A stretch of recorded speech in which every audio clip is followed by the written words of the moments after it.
Hello and welcome along to Aston Villa from the stands. If you are watching on replay, then please make sure you drop a like, subscribe to the channel, and get in the comment section below. Let me know your thoughts on today's topics. And if you are watching live right now, then welcome into the chat and enjoy this live show.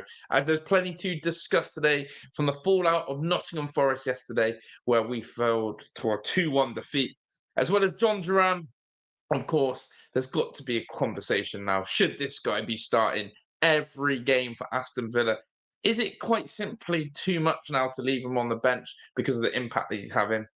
And also, that Manchester City game now this weekend, it genuinely seems like a must-win game. This Premier League is a crazy league. This Premier League is turning out into be one crazy league. And we need to see if Aston Villa can maintain the pressure on that top four.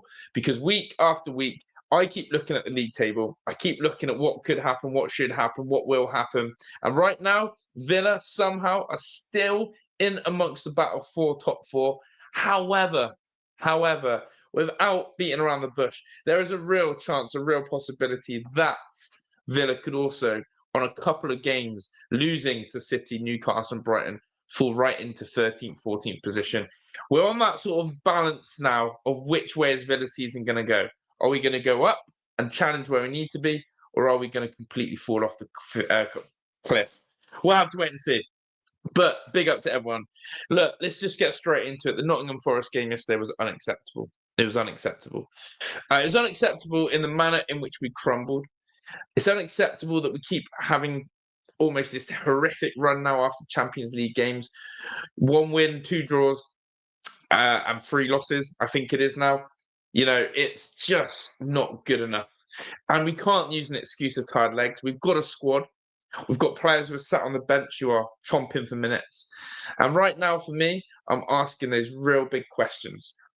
With Aston Villa, are we not using the depth of the squad good enough? And why are we not rotating enough now in the Champions League and Premier League? Because there's going to come to a stance where we will need to prioritise one or the other. And I said this the other day to my friend, said the only way I can see Villa qualifying for the Champions League next season at the moment is for us to go and win it. However, Man City are doing their best, their absolute best, to almost give us a bit of hope, a bit of belief, and a bit of, we could get top four. I don't know. I don't know which way I'm looking at the table. I always like to be looking upwards. I always like to be looking about who's above us and how we can close the gap and how many points are we. And I can tell you, we're 5 points off Arsenal. We're a couple of points off Man City. But I can also tell you that Manchester United in 13th place are only 3 points below us. Manchester United are now only 3 points below us. Spurs are now a game within coming above us. I know I'm worried about that. I'm worried about the turn of how Aston Villa could end up. So, listen, the thing that probably frustrated me the most about Forest is twofold. Of course, we'll talk about that. Is our defensive fragility. And big up to Danielle, who's live with us right now. And if you are live watching, do feel free to say hello. But listen, the fragility of our defense, how we crumbled is just not good enough. We crumbled real bad. That Forest game, you could tell if you were sat there watching that game, you would have bet your house on it, you would have bet your life on it that Forest were going to score because we sat there and we let the pressure come at us. We got bombarded with pressure, and we didn't soak it up. We didn't deal with the pressure well enough or good enough. And eventually we just let Forest in. And, we got let off with a VAR goal. We got let off with an Emi Martinez world-class save. And still Forest found a way to score 2 goals. But how can we as a defensive unit simply not defend good enough as a team? We sat back. We were too compact. We invited the pressure on. Forest had so much joy out wide in Hudson-Odoi and Elanga. And that killed us. And big up to everyone in this chat. But also for me, the second problem I found with Aston Villa yesterday was, in fact, we started this game so slowly. And I can see that Debbie said it in the comments, and big up to Debbie as well, who talks about the need of, I wish we had Tyrone Mings. Same here. But I tell you now, there's such a difference from how we came out against RB Leipzig and how we came out against Nottingham Forest. Against Leipzig away, we came out firing up the blocks. We were up for it. There was a tempo to us. There was a rhythm. There was a real idea that we were going to go and score an early goal, and we did through Jhon McGinn. That first 45 minutes against Forest, we may as well have just looked at Forest and said, do you want to shake hands and just play 45 minutes? Because neither side did anything. Neither side did anything. We basically sat back, passed the ball at snail pace, hoped for a moment of magic, and nothing really happened. Forest just had to try and work it out. Forest had their threat, and I'll say it again, through Hudson-Odoi. They had a wide man who was willing to take players on. They still had that physical threat of Chris Wood. And it was something, again, I looked at of Aston Villa. My God, how we miss a wide man. Basically, we've become so reliant on Morgan Rogers now. We've become so reliant on Morgan Rogers. We want Morgan Rogers to do everything. We want Morgan Rogers to be the player who drives up people. We want Morgan Rogers to pick the ball up wide. We want Morgan Rogers to do anything. And Jhon McGinn and Matty Cash, as much as they're great professionals, as much as they do work for the shirt, as much as they try their hardest, they really are not the players to unlock a defence. They are really not the players that make me jump and shout and scream that they're going to take a man on. And that is where, for me, Aston Villa, quite frankly, have to strengthen in January. And that is what pissed me off about Forest yesterday, because not only am I pissed off that we start the game slow, not only am I pissed off that basically we capitulated in the last 15 minutes and let Forest absolutely get their own way about it, but I'd probably also say, the biggest thing that I'd probably also say is that we missed an opportunity in that league table again. And I'm going to share the league table with you now so you can see how much of a missed opportunity that is. Because when I look at this league table, it is absolutely crazy, okay? Liverpool and Chelsea, fair play, they're having their own little battle. But look where Forest are. That could have been us, chat. That could have been us. That could have been Aston Villa Football Club in 4th place, above Manchester City, okay? Sat in 4th, and only 2 points behind Arsenal. Instead, we find ourselves 3 points behind Forest, 2 with City, and 5 with Arsenal. And you think, well, why are you here, Josh? Why are you moaning about that? What is it? What is it that is so bad about this sort of league table? Well, let's be real here with Villa, with our inconsistent form. We have 3 massive games coming up right now. We have 3 massive games. We have Man City, we have Newcastle, and we have Brighton. Villa cannot beat teams around us. And big up to AVFC, who I know said this on the watch long the other day. We cannot beat teams around us, and that's who we've got to play. We've got to play teams around us. And that league table says everything you need to know.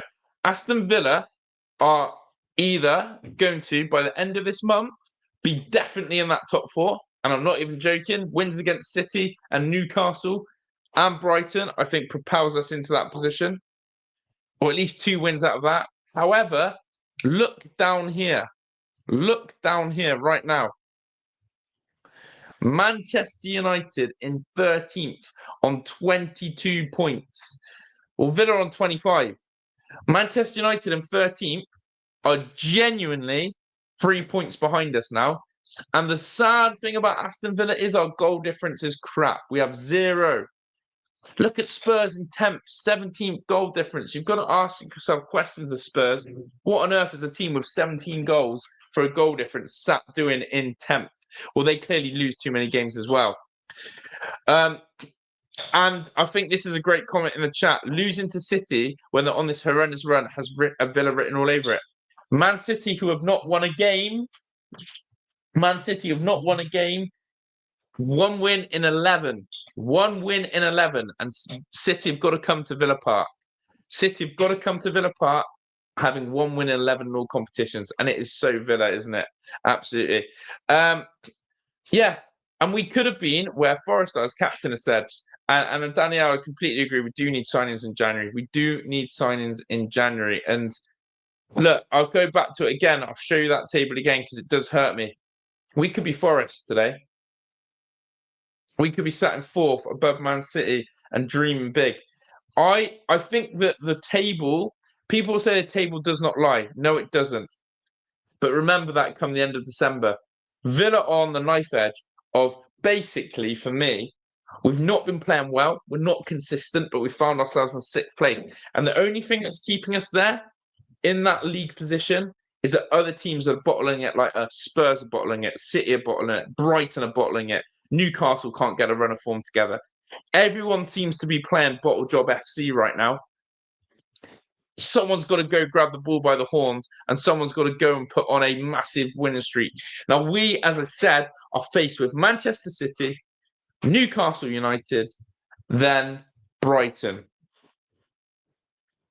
That ain't easy. That's all teams around us. You know, Man City and Brighton at home, Newcastle away. We have to ask those questions. And again, if we want to be serious about top four, we need to get 6 points out of those 3 games minimum. I don't know how you guys feel about that, but that Forest game was unacceptable for our league position. You at least go to Forest and try and come out of a draw, especially where Arsenal dropped points, especially where, of course, Liverpool have dropped points. You also saw that, Man City dropped points today.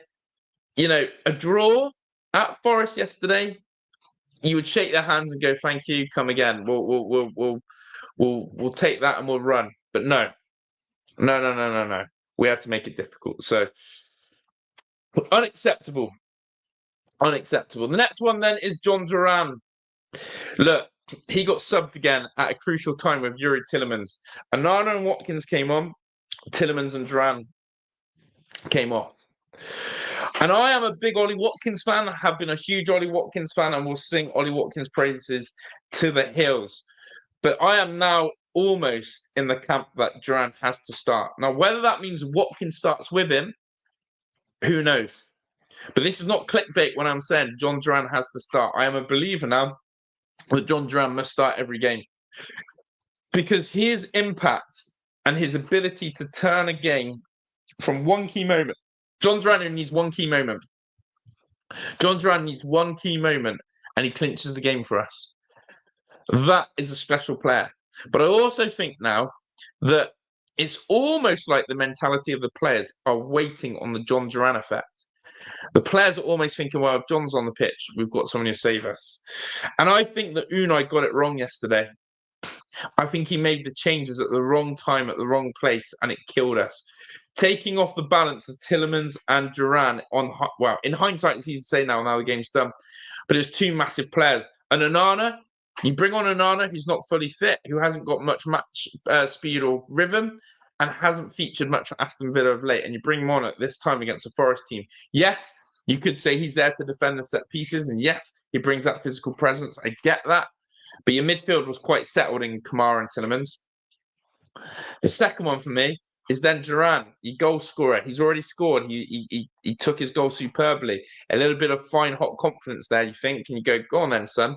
Go bag us another one, or next chance is yours. And that happened. But as AVFC has said, the next sub was massive.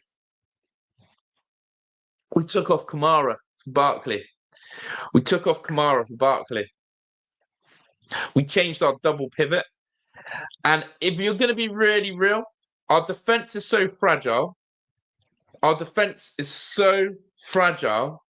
That you need that double pivot protection, because the Pau Torres and Diego Carlos ain't the one anymore. It just ain't the one. And we took off our double pivot. And I believe, actually, as well, I do want to emphasise, I think Youri Tielemans is an unsung leader in that Villa team. People forget that Youri Tielemans was the captain of Anderlecht at the age of 18. Youri Tielemans has played for Leicester City. He's played for Belgium. He's a really experienced pro. And I actually think Youri Tielemans has been trusted with this double pivot role this season. Because remember last season, he played more behind Watkins. Well, this season, I feel like he's been trusted in that double pivot as a leader, as someone who guides, and we took a little bit more leadership off the pitch. Because you ain't get a leader, you haven't got a leader in Pau Torres or Diego Carlos. I think Kamara's not much of a leader, but his work is on the pitch.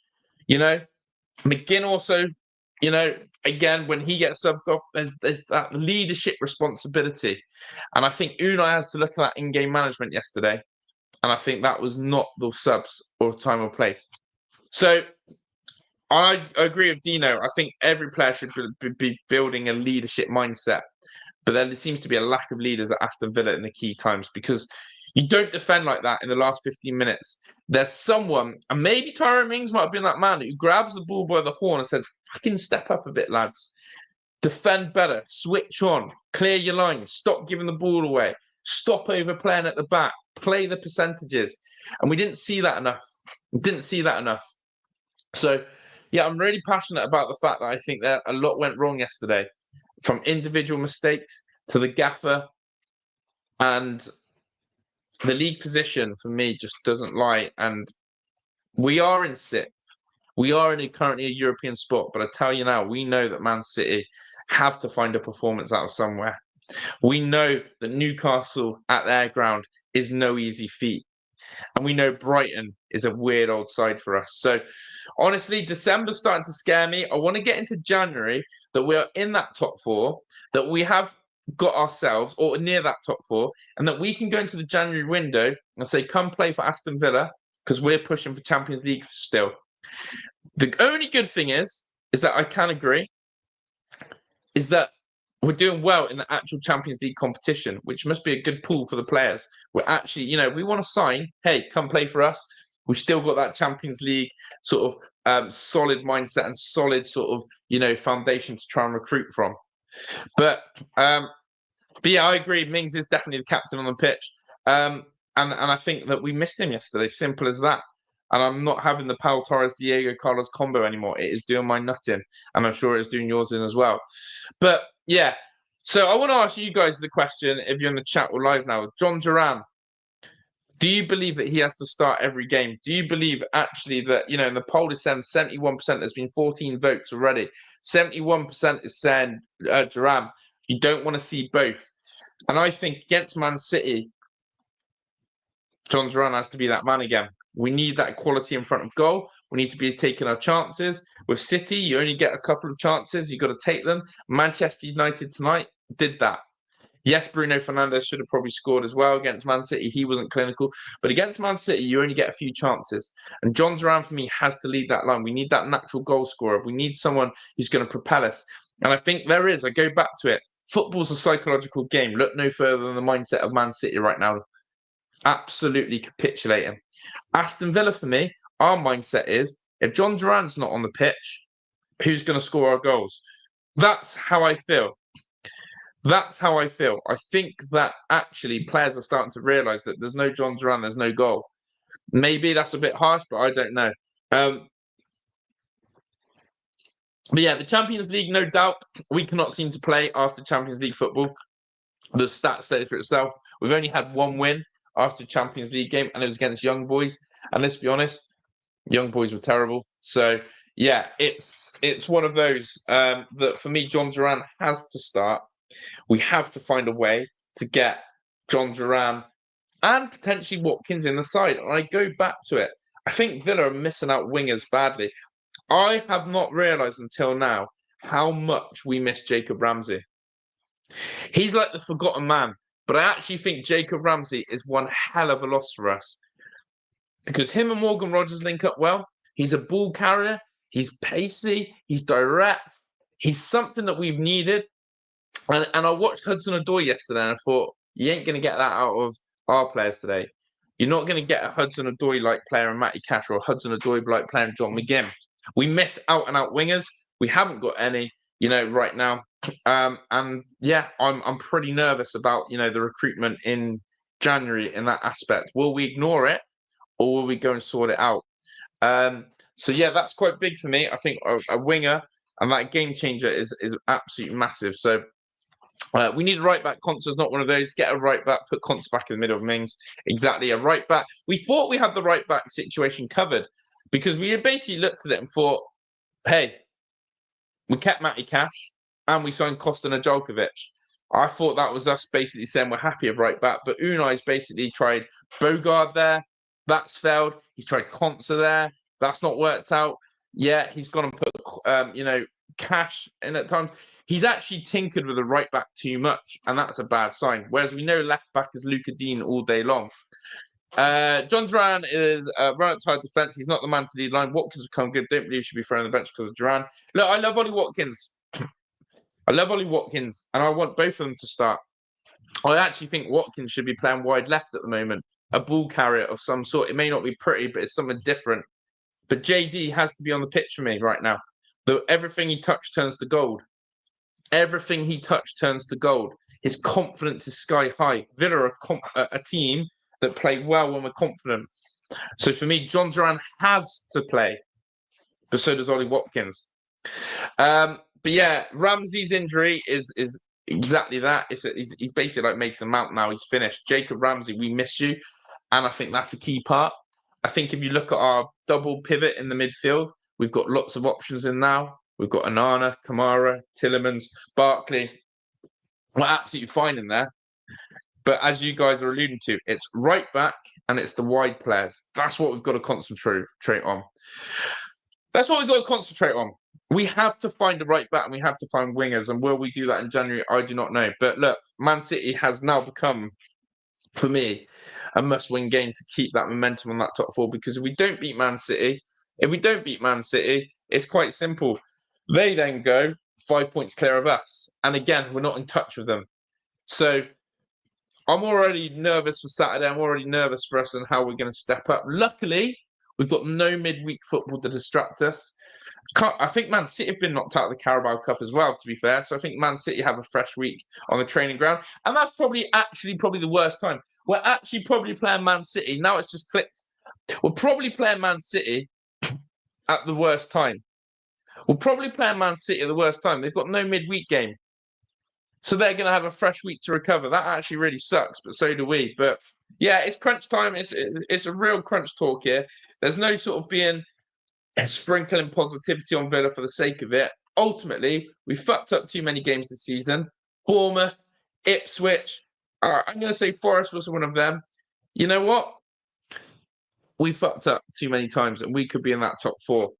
And if you know football and you know Villa and you know other teams, you know with Man United only being 3 points away from us in 13th, we could genuinely rocket down the table like that. It's a real knife edge moment now with Villa.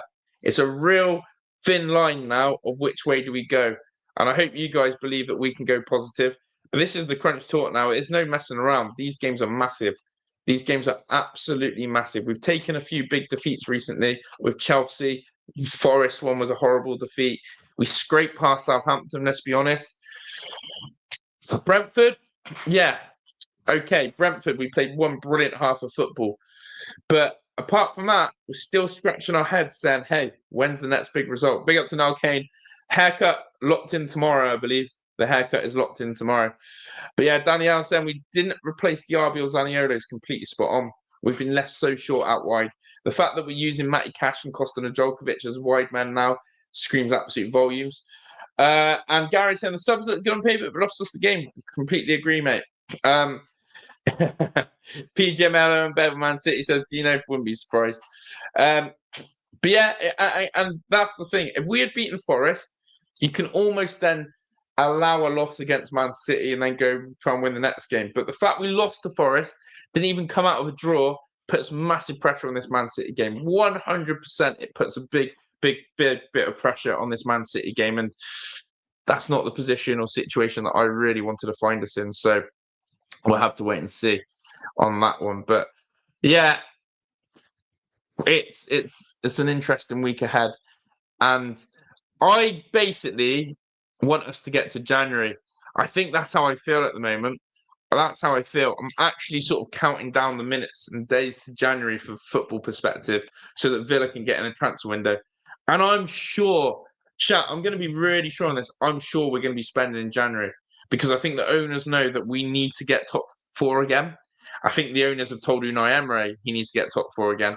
And I think we know financially how important getting top four is. And so maybe the checkbook needs to come out and we address the areas because we don't want to be out of the top four race going into the new year. That's all I'm going to say. Christmas last season for us was a bad patch. If you remember, we go and beat Arsenal, Man City in 1 week, and then we drew to Sheffield United. And then it all went a little bit sticky from there. I don't want a repeat of last season. I hope we have that opposite effect. And AVFC said next 3 games, lost, draw. That would be disastrous. Let me know, guys, what you think. Next 3 games. Right now, how do you feel? You know, Man City, no game midweek, a whole week to prepare, like Aston Villa, no injuries, no a chance to recoup. Away from home, maybe there's still a chance that Villa Park is a fortress. The only thing I hate about it is it's a 12:30 kickoff, which is shocking. Who knows? Who knows? But of course, the FA Cup, you know, is on the corner as well. I don't think we're going to take the FA Cup serious. We've got West Ham. They've already put the, you know, normal ticket and pricing for West Ham. I think that's because we're going to rotate heavily. I don't look forward to that FA Cup game because, in a way, I don't think we're going to take it seriously. I think the league and the Champions League will be the priorities, and we'll sort of half go into the FA Cup. And as always, as a fan base, we'll be left half disappointed by the output in that. So, look, there'll be some Villa fans going, do you know what? Why are we so negative? We're still in the top 6. We're still, you know, great Aston Villa. We're still not playing that well, but we're still up there. And I agree on that sense that we're still not playing well, yet somehow we're still in 6th. But we've thrown away too many games this season. And I said them earlier. Bournemouth's, your Ipswich, your Forest the other day. And then I think Manchester United at home, when they were so terrible, we drew 0-0 of them. Too many games where we haven't capitalised enough for me. So, yeah, I'm in the camp of we've got to be realistic that this is a big month and it could go either way. But I still think that Villa being in 6th somehow is absolutely bloody madness. Madness. If Aston Villa,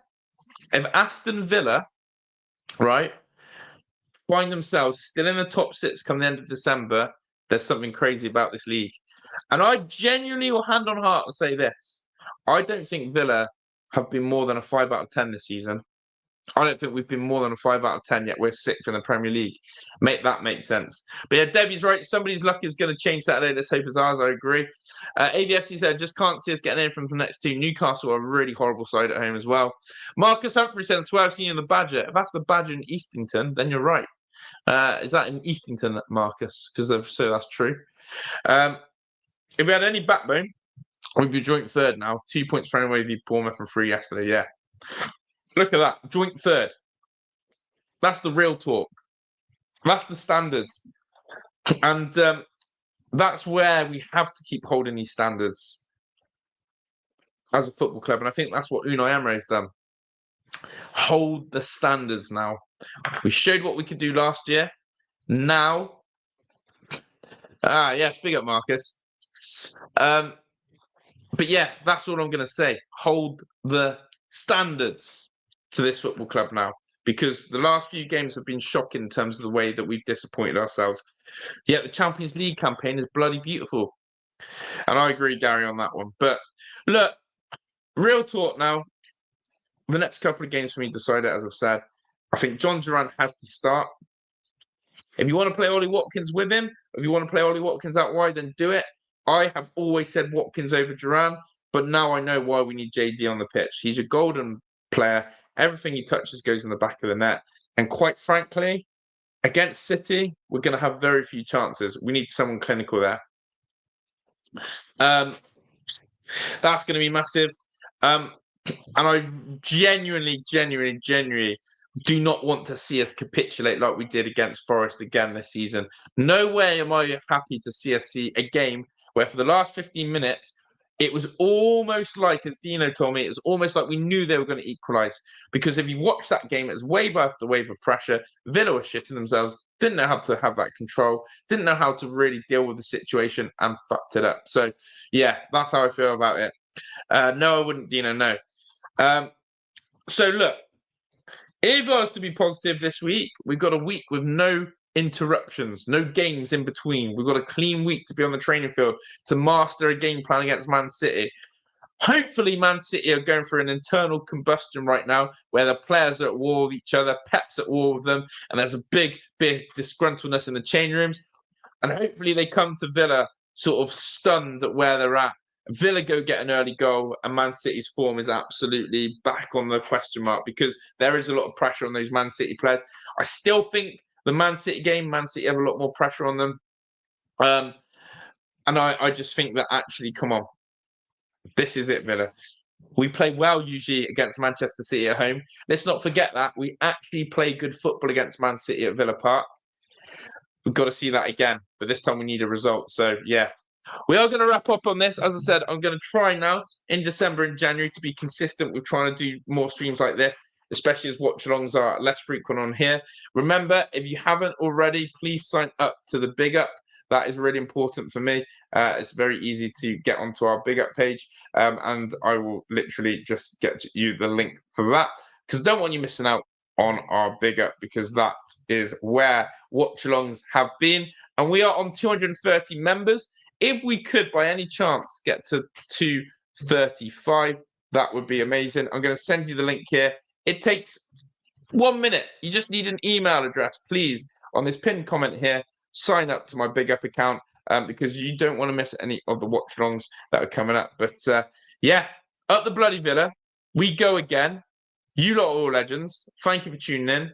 And if you're watching on replay, thank you for that. I'm out of here. Up the bloody Villa. Let's go get ready for a massive week ahead. Thank you to everyone watching. Dino, to Danielle, to AVFC, to Gary, to Debbie, to Marcus, to everyone else who's been in the live chat. Niall, Mum, Dad, everyone. Goats is just coming as well. You're all legends. Sign up to the Big Up. I'm out of here. Ta-da.